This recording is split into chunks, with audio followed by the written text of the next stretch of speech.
Hello, hello. Chris here.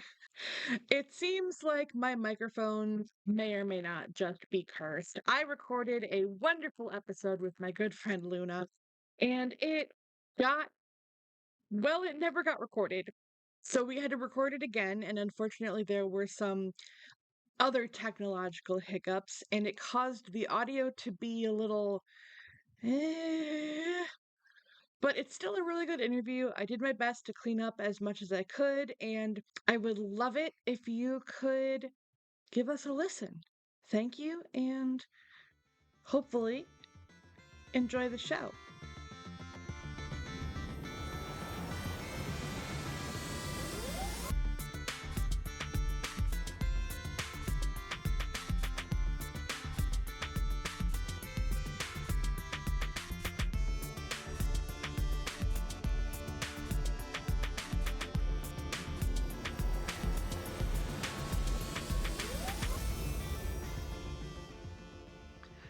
Hello, everyone!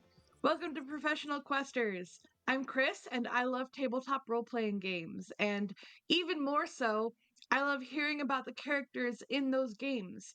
I am a real big nerd about it. So I decided to interview people in the TTRPG world about the folks that they love to play. And then I flip the script and I talk to the people that they play, the lovely characters themselves. Joining us today is my friend Luna, who I play with in one, soon to be two, three, who knows, games. um, Luna, I'd love it if you tell us about who you are and what you do. Hi, I'm Luna.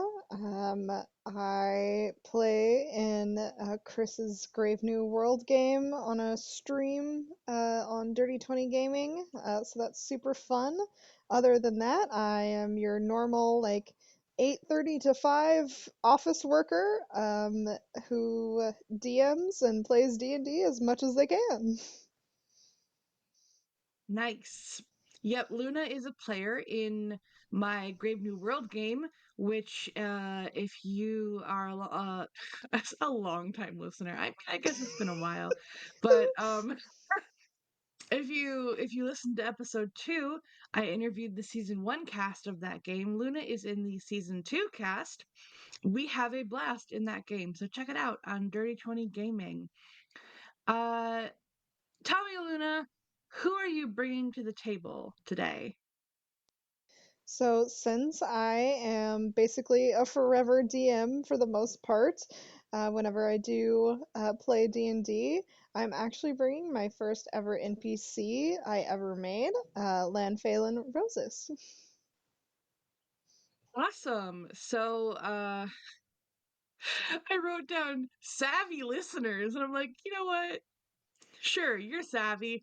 Um, Notice that you said NPC, and that is what we're exploring today, is NPCs that become so much a part of the game that they're almost PCs in their own rights. And so first off, run me through the basics. Like, can you give me a physical description? Yeah, so he is a half elf. He's about 6 feet tall, kind of lean, yet still has some muscles. He's gotta use them to swing around his big weapons. He's kind of got like a semi swimmer bod slash CrossFit, so like tightly muscled type of guy. He's got short, shaggy black hair, which it used to be like longer and kind of droopy to his shoulders and very emo looking. Like think early MCR. Like, um, Nothing wrong with that. nothing wrong with that. And then he's got these dark, like gunmetal gray eyes that he got from his mom. Aw. What class and level is he? So currently he is an 8th level fighter. He was once an echo fighter, but because of reasons that we'll get into, he is now a champion fighter. But the group will be leveling up soon, so he'll be a level 9. Though he's going to be taking more of a backseat position, just because we actually have like a full party for once. I've been running this campaign for 3 years, and we've had people come in and out all the time, and we finally have like 5 players, which is one of my maxes for a full party. So. Nice, nice. What is his personality like? So most people that would meet him would say he's terse and maybe a little standoffish, but the group has seen him fumble so much. He's just kind of a big, tired, awkward guy that just wants a normal life but can never get it. Ain't that how it goes, though? Ain't that the way? Yeah. Also, something that I meant to mention, like up top, just for listeners, this is our second attempt at recording this. This is Luna Part 2 Electric Boogaloo because sadly we lost the first recording. Rest in peace. It was a good one. It was a good So one. I will be probably alluding back to that recording with like points that I make and stuff like that. Rest in peace, some really good bloopers. It was all my fault. My stupid computer didn't record. It's okay. It's okay. We learned from our Mistakes. yeah. Yeah. What are his motivations and goals? So like you've mentioned to me in the past that you just finished up a major arc with him. Like what were they starting out and like what are they now? Land's whole deal is he wants to keep his sister safe. This is his adopted sister, which has a lot of drama to it because they were separated for like 20 years and she didn't recognize him and didn't know that they were siblings. And it was a whole thing. It's a 3 year long campaign bit that has been going on. But basically, for all of that time, and since he's gotten back with her, it has been to keep her out of trouble, which is easier said than done. Um, Even though they didn't know each other for very long when she was living with his family, he sees her as like a blood related sibling, and so from beginning to even now, like that is his goal. His motivation is to keep her safe. Nice, nice. Um, what is Land's story so far? Like you can give like a Cliff Notes version if you need to, but like what are like major story beats for him? He him? Yeah, him. He was basically the starter to the campaign, or at least to one of the main PCs. Um, he's the one that kind of like dragged them all together um, eventually and kept them together throughout the whole time. And then he's kind of just been the how do I put this nicely? Fodder when it comes to like fights and stuff with them, and so he was supposed to be the punching bag and trying to keep them safe because we had a very at the very beginning we had a very squishy lineup. We had a wizard, a rogue, and a druid, Oh and no. yeah, the rogue and the druid, brand new players, didn't know how to play. I had to teach them how to do everything from the very beginning, which was fine because I was also learning and to be a DM, and so we were kind of going along together. But they definitely needed someone who could give hits and take hits, and that was Lan. And now he's mostly just become a big brother to the whole group, I guess.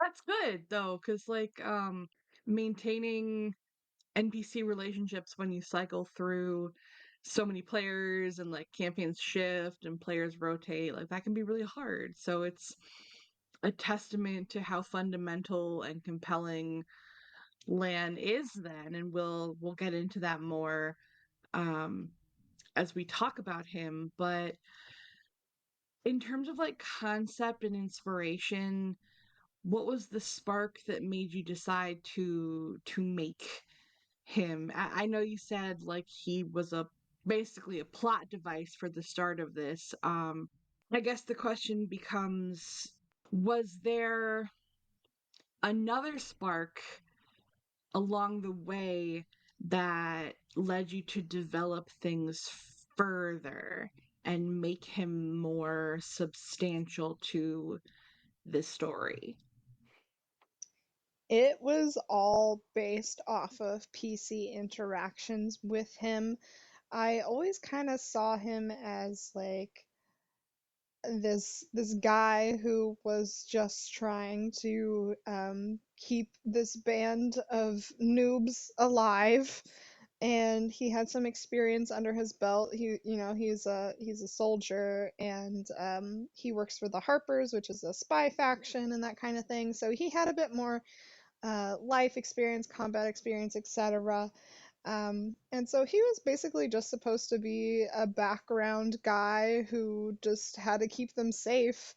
And then, as the PCs got more attached to him and started asking more questions, I had to start building upon his story, and it has evolved so far from there. So, was the intent ever for him to become such a huge player in the campaign, or like that just happened? I mean, the only big thing I really had for him was he had this secret that, the rogue was his adopted sister. And like the idea was at some point during the campaign, she would probably find out about that and he would just be around as a family member because she didn't have any. And so it'd give her the chance to have some sort of character development with finding out she has a family member, and then everyone decided to adopt him and make him the big brother of the group. I love when that happens, though. Um, I have a note here that I said from last time, and I actually really like it because I think it's very poignant to this sort of thing. Is that it's always really cool to see how NPCs become vital tools in the DM's toolkit for integrating characters in like player characters into the story. And what that does is it forces you to flesh them out because the player characters are fleshed out too. So like you can't just plop a generically generated NPC into their life. Like you kind of have to make them as defined as any other player, essentially going to treat them as part of that player's story. And that becomes something that is essential to the story and essential to the DM's ability to create and enhance the story. And I just really love that about the way that NPCs like this develop. Yeah, he really like I tried to keep him out of like main quests and storylines and stuff. He was supposed to be there as kind of like a big, shield and take a hit type of guy.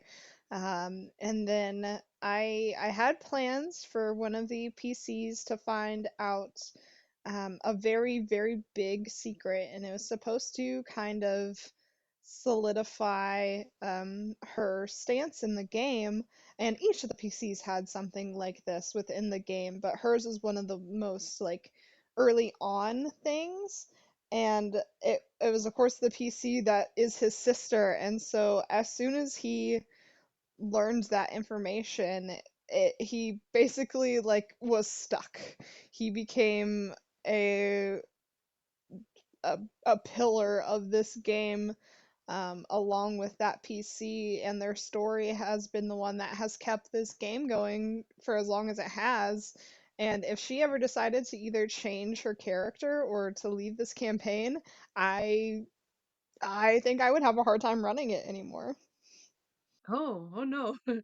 I mean, it's really cool when the story drives who stays and who goes rather than like the DM's like, oh, this NPC is just gonna leave now. It's like, no, this NPC now it has to stay because that's where the narrative is going.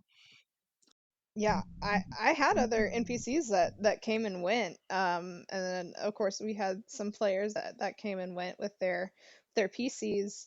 But these two are sticking around until the end. You're stuck with me, fucker. Exactly.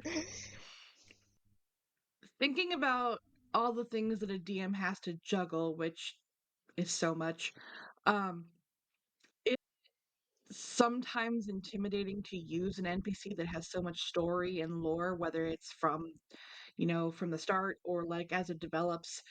Do you find yourself like forgetting things sometimes, or does it all kind of like come naturally? It depends on what it is. I think one of the funniest details I ever forgot was what the hell I named his horse.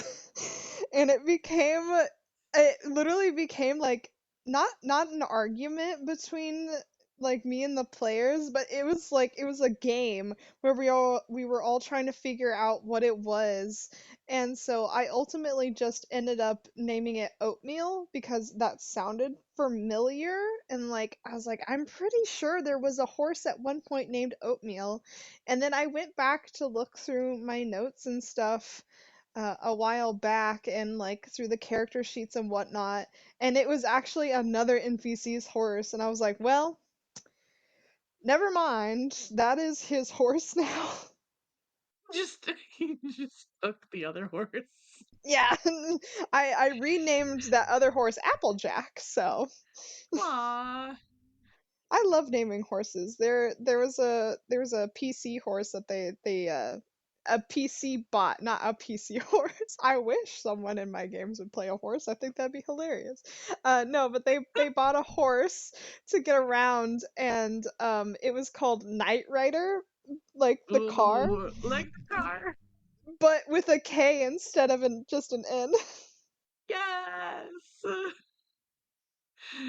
That's perfect. That's A plus, S tier, love it. How does your process of writing NPCs differ from writing PCs? Like is there a line where it starts to blur, or are they like definitely differentiated from each other?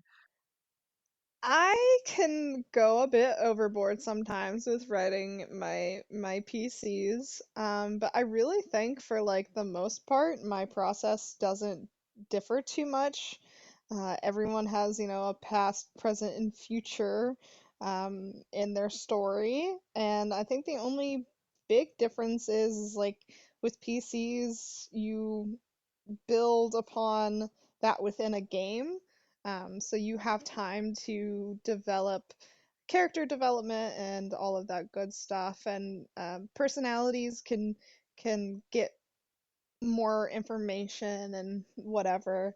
But NPCs, for the most part, you already kind of see them as fully recognized people, and they're not really supposed to develop as you go along. Um, Though, it's always fun to sometimes throw some little extra spice in there with their time with your players.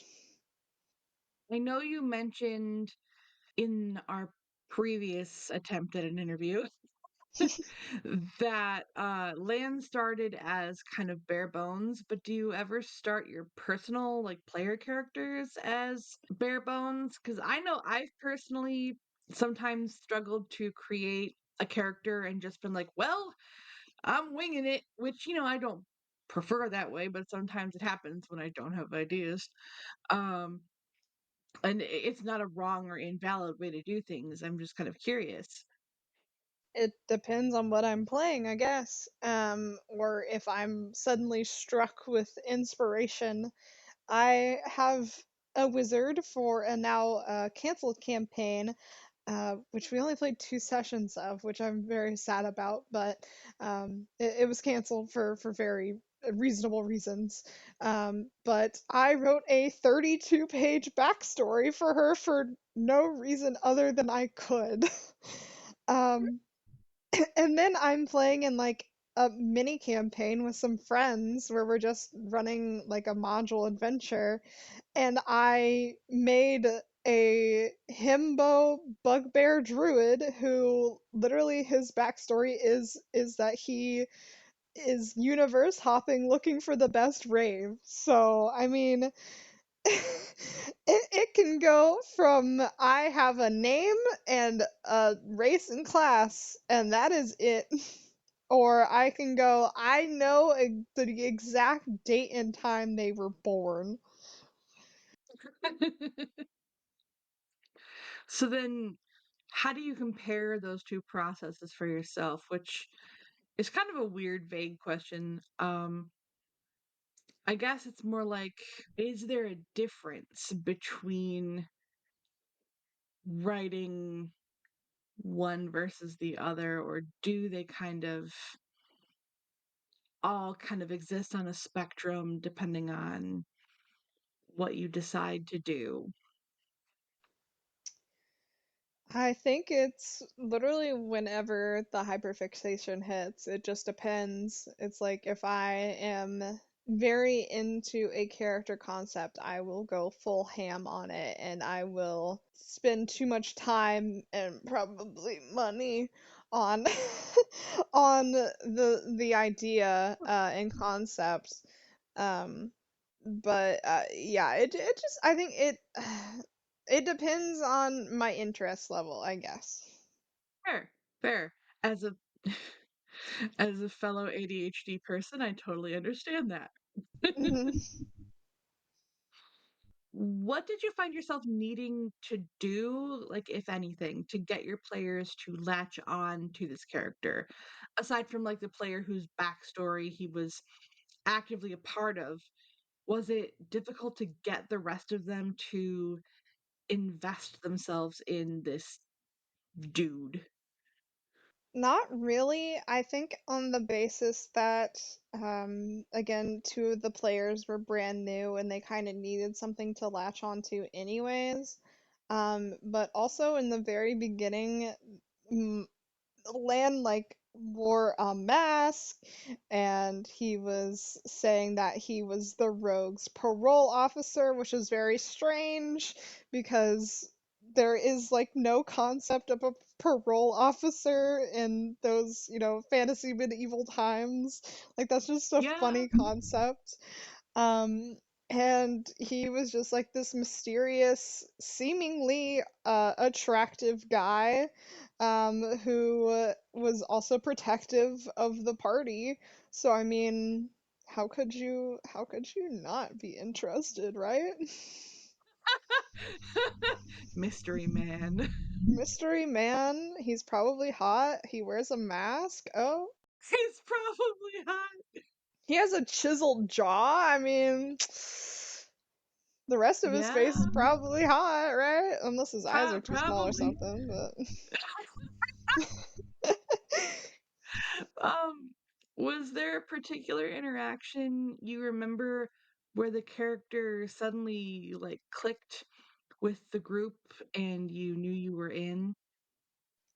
yeah, so they went on this quest where they had to go into an excavation site that was being run by these dwarves, and they had to basically hunt down for any sign of this dwarf that was missing from the original excavation group, and so they were looking for him and stuff, and they were like, "Oh well, it's getting late. We'll just take a rest and look for him tomorrow." And so they all kind of set up camp, and everyone had their own little sleeping area and stuff. The wizard had a tent. The other two just kind of curled up in sleeping bags and stuff.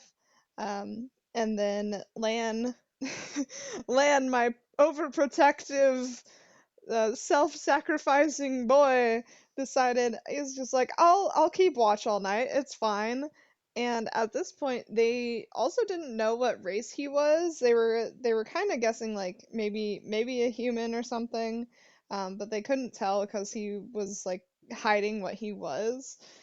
But he stayed up for the whole night and kept watch over them and stuff. And they woke up the next morning and were like, "Dude, what's up?"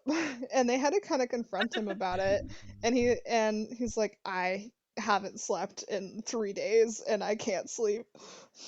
Oh no.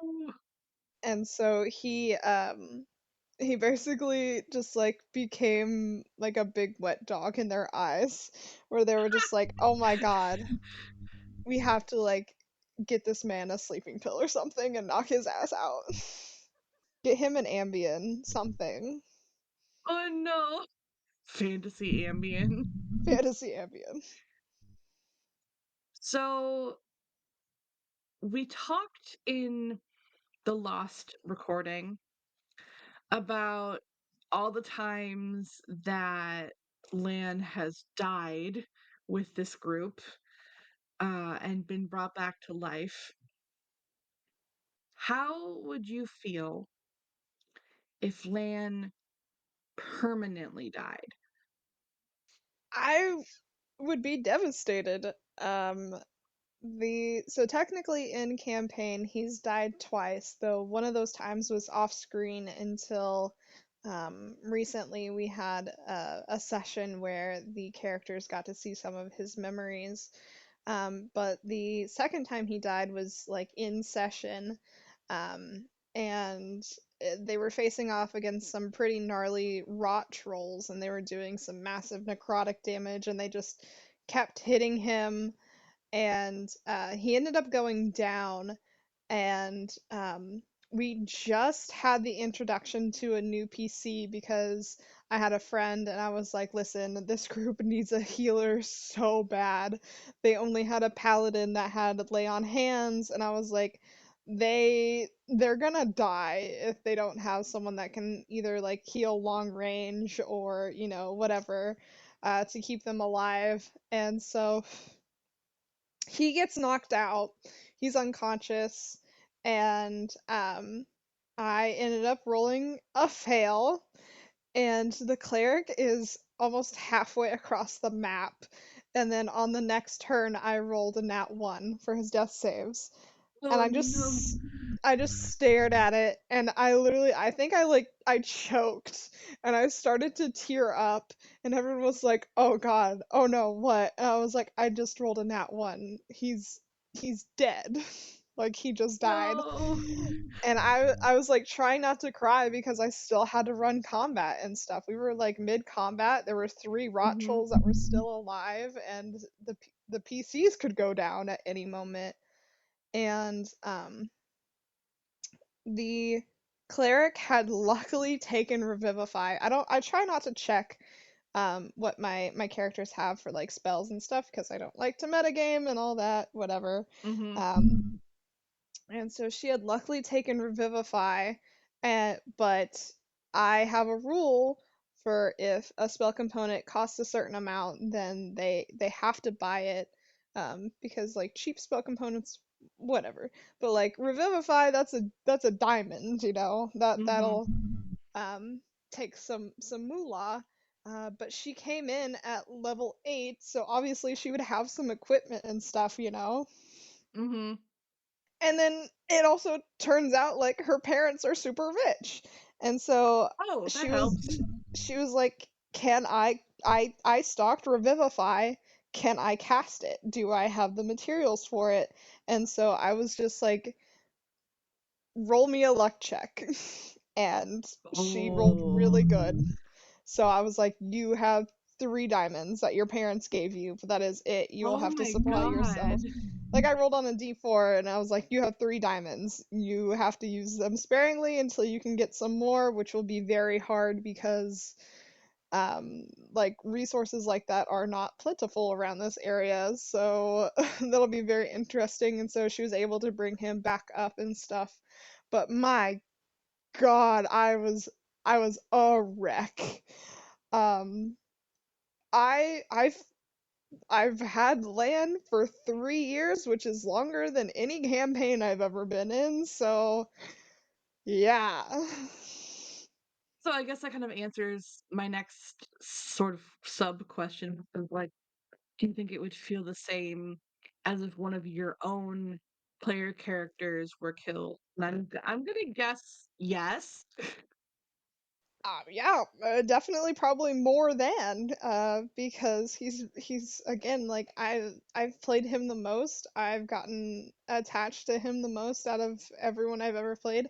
I mean, of course I would be really sad and devastated if like one of my PCs I played died unless it was something like a one shot or something.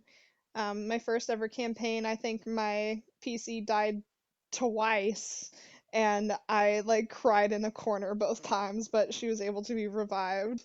But I didn't play her for very long, but that was my first ever, time playing and experiencing those kind of emotions. And I'm a bit more seasoned now, but that is my baby boy. Baby boy. He's older than me, and he's my baby boy. Baby boy is not related to age. You can be any age and be a little baby Baby boy. boy. Baby boy. Um, what's your favorite story of Lan, or like one that stands out the most for you? It's probably either his breakup or, like I said, he had we both mentioned he had a very big storyline here lately. But his breakup was a funnier one, while the second one is definitely more of an emotional story, but it's become one of my favorites. But his breakup was because he was being an idiot and a bit self-sacrificing, and his boyfriend at the time was just like, "Can you not? Can you not?" And he was like, "No, I cannot not kill myself." I have to protect these people that I am, now friends with, and I feel like they are a bunch of ducklings that I have to protect. And his boyfriend's just like, "You actually, you don't have to. You could just come home." And then that ended up not being a great time for them. Some words were said between them, and my poor baby boy, my baby boy, he got so sad, and you know how hair is said to like hold memories and stuff. Mm-hmm. Well, his Mm-hmm. boyfriend liked to grab onto that a lot, so he chopped it all off, and when he Oh. came down to greet the group, they all went, "What happened to his hair?"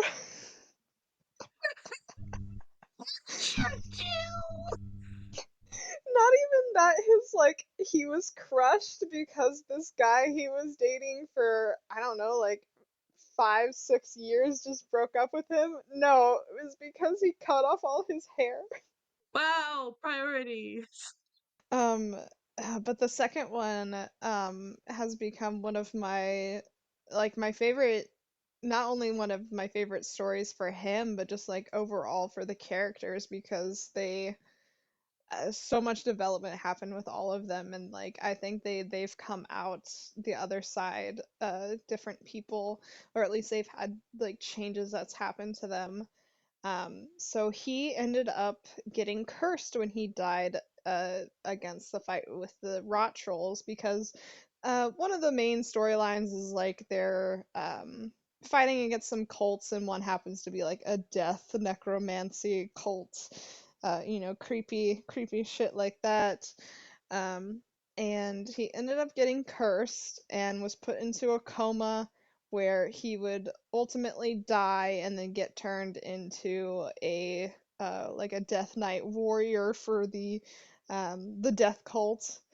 And the group has a wizard NPC friend that they asked to create a ritual to help him defeat this curse. And so I got to create a really cool ritual mindscape thing where they got to go into his mind and see his memories and stuff. and then they fought the cursed version of himself in like an arena coliseum thing, and it was so freaking cool. Since he's an Echo Knight, I was gonna say that is rad as hell. yeah, this is like I spent a lot of time thinking of it, and I was conferring with another DM friend of mine, and he was just like, "Oh, you should do this and this." And I was like, "Yes." Just evil masterminding shit. Um, Yes. but they like got into this fight, and he started doing heavy damage and ended up um shish kebabbing the rogue, which is, his adopted sister. But No. um yeah, and so they don't die. It's not like if you die in the dream, do you die in real life? No, they ended up getting sent back to their real bodies, and then they could come back later after rolling. Um, I called them not so death saves. uh, so if you roll those and you pass, then you get to come back into the dream, but with half your hit points, and then so on and so forth, Oh, as you okay. go along. And so they were like, if we actually keep physically fighting him, we're going to die, because he also had his echoes, because he was originally an Echo Knight. So he was sending out different versions of himself from different ages, and they all had weapons and stuff that they could use to attack players that were trying to be, like far, ranged and stuff. Oh, good. And they're like, yeah, they're like, we're gonna die, and then he's gonna die, and then we're screwed. Um, so the paladin of the group was just like, I'm gonna throw down my weapons, and I'm going to try to beg him to spare us and to fight the curse. And I think that was some of the best roleplay I've seen from the whole group. It was so good. I was tearing up. My roommate, who was playing the paladin, was tearing up. Confessions got made. That's when the rogue admitted that she knew that she was his sister. Plushies were promised from our adorable kobold. It was great. Oh my gosh, plushies.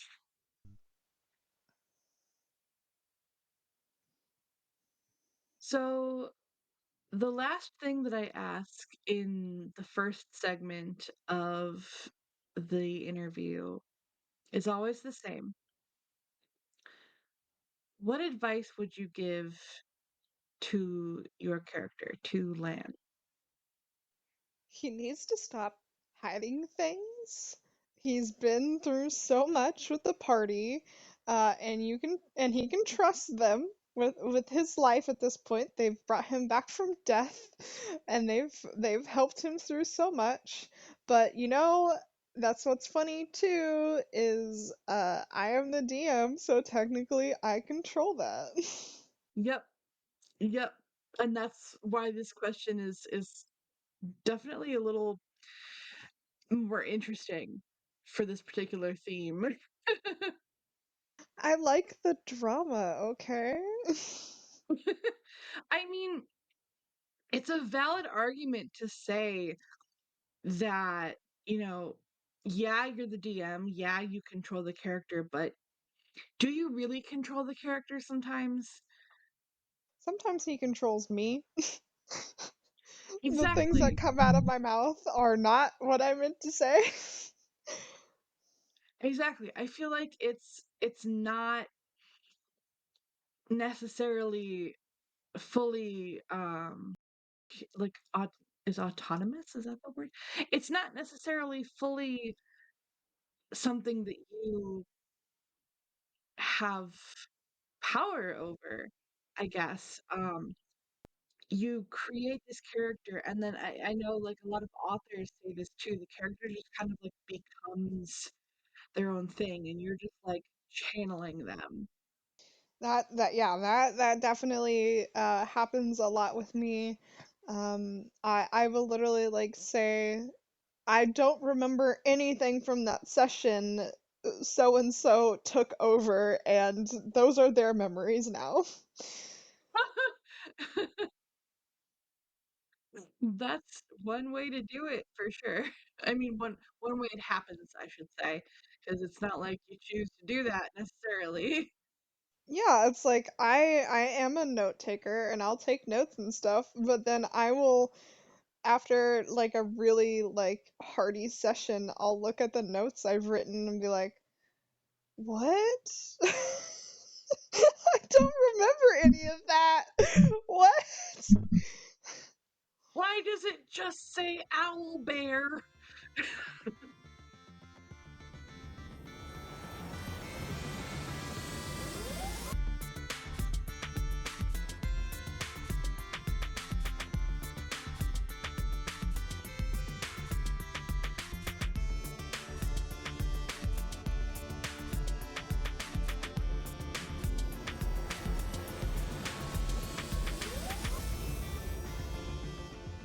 And as we always do at this time in the show, we turn the spotlight onto Lynn Phelan, played by Luna.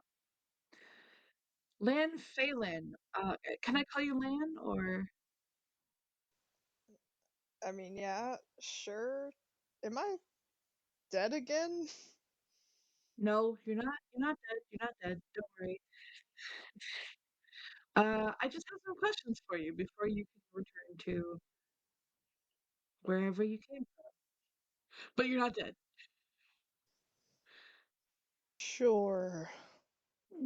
Answer my riddles three, and free ye shall be.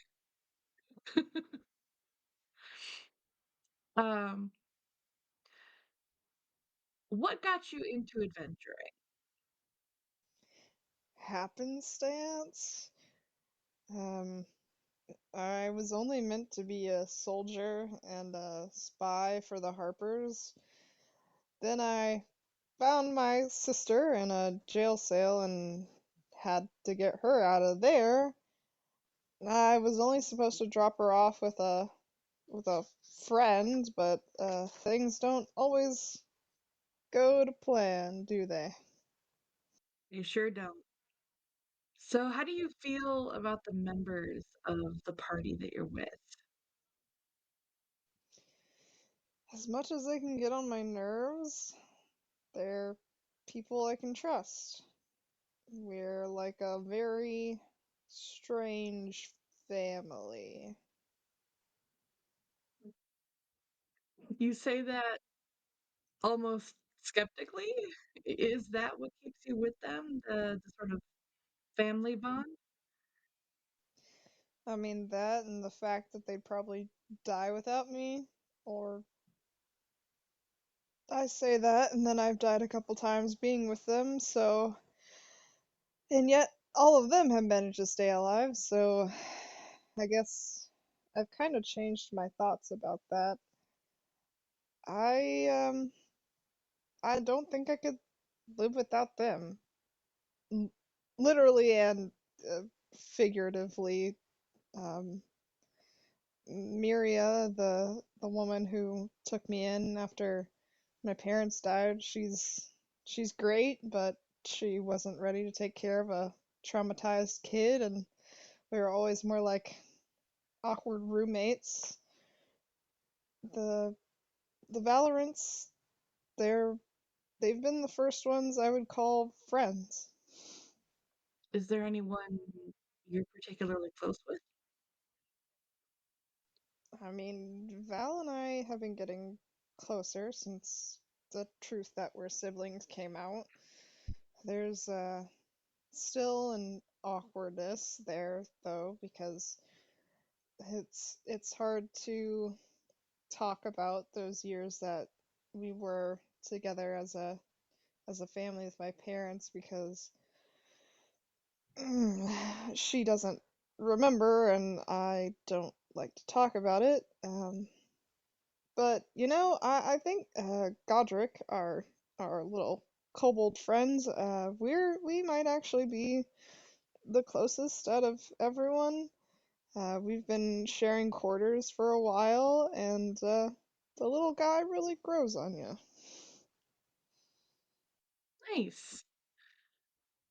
Do you feel you have a specific role among the other adventurers? And if so, what would you consider that to be?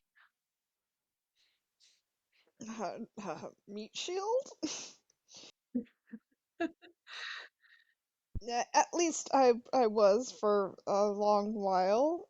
They've gotten better at taking care of themselves, so I think I'll maybe take a more mentor position. That's valid. Who do you think you'd be mentoring, or just like all of them? Or is there someone that you think would excel the most at being your pupil, your protege, sort of? I well before the I died again against the rot trolls. I was helping train our paladin Bronte. Uh, she had rudimentary fighting skills. She grew up on a farm, and so just hitting sticks with friends wasn't really you know combat ready type of person, and so I had a bit more training, and I was trying to help her, and then I died, and then I was in a coma and needed some rest after that. But I'm hoping to restart those lessons soon. Okay. Do you ever feel like you play second fiddle or sidekick to the other members of the group? I mean, yeah, and honestly, I kind of prefer it that way. I never sought out to be a hero. I just wanted to keep my sister safe. They can take all the status and rapport. So there's no like trying to find a balance between taking point and hanging back, or like there's no like preference. I know you said you would prefer to hang back, so there isn't a preference for like being a more prominent member of the group. You're like, I did my time. I got, my 15 minutes of fame. I'm good, that kind of thing. Basically, I mean, I dragged the original party around for like a month and a half trying to keep them alive, and now that we're in a town and I have a job, I can actually do things that aren't hunting down monsters or cults, then I I can finally chill for once in my life. That seems like a good goal. To just, chill. Wouldn't we all like that? What is your proudest moment so far? Pretty sure this counts as my proudest and stupidest. The Love to hear it. the party was out looking for a way to deal with the dragon that we were having problems with in Vandalin, and when lo and behold, the damn thing shows up to attack the town. I was the only one equipped to deal with it since I was the only, like fighter or soldier or whatever in this tiny little place, and I tried the best I could until it crushed my chest in. Holy wow. But I injured it pretty good before it did me in, so it flew away injured. I mean, kudos. Going one on one with the dragon, that's not a lot of people would do that. Not a lot of smart people. Sorry, that was mean. No, that's why I said it was my proudest and stupidest. It's also if I could take that back, I might have just tried to shoot it from a window or something and not go mano a mano with a giant dragon. Fair. Hindsight's 2020, so they say. Not including the fact that they've brought you back to life several times. What do you think? you would be if you hadn't met the group? Probably still a soldier in Neverwinter until I got caught doing something reckless and executed for being a spy. I I did have happier dreams sometimes though of getting married, opening a bar and growing old. So, what ways have your friends affected you and your life? Again, outside the dying and coming back to life stuff. They've given me a purpose. Aw. Do you ever find yourself wondering where they would be without you? All the fucking time. Too much? What if I hadn't been there during a hard battle? What if they got hurt or died? Uh, but I haven't been there every time, and they've they've always returned to me. So I guess I I guess I can put more faith in them. If you could change anything at all and have it stick, what would it be? It can be like big or small, now, then, here, there, anything. Getting my shadow back that I just lost recently. Uh, no, no, sorry. That's just fresh in my mind. Um, no, I think I would want to change my discussion with Vigor, my ex, before he broke up with me. He had every right to. I was an idiot and I didn't want to hurt him more than I had, but my mouth had other ideas. Things get said in the heat of the moment that we often regret, and again, it's one of those, like, hindsight things, I think. I don't think I know. I think what I do think is that we all know how, how stupid things get said in moments where we aren't thinking. So I completely relate to that. Let's do some rapid fire questions. What is your favorite color? Don't tell anyone this, okay? Because it's not exactly. I guess this is a lot of misogyny that is left over in me. Uh, it's purple. Oh, I love purple. Purple is a very regal color. Yep, just not very manly, and also happens to be the color of my ex's hair. Oh, okay. Okay. Well, your secret is safe with me. What is your favorite animal? Dog. I always wanted one growing up, and it didn't happen, but maybe someday. What's a power you wish you had? The ability to heal, so I wouldn't beef it every 5 minutes. That's fair, fair and valid. Oh, this is a fun one. I love asking this question. Would you rather fight one horse-sized duck or 100 duck-sized horses? This is a very interesting question, and one I've never thought of before. The the duck? I think I could take it and I'd feel better than fighting a bunch of horses. That's fair. That's fair.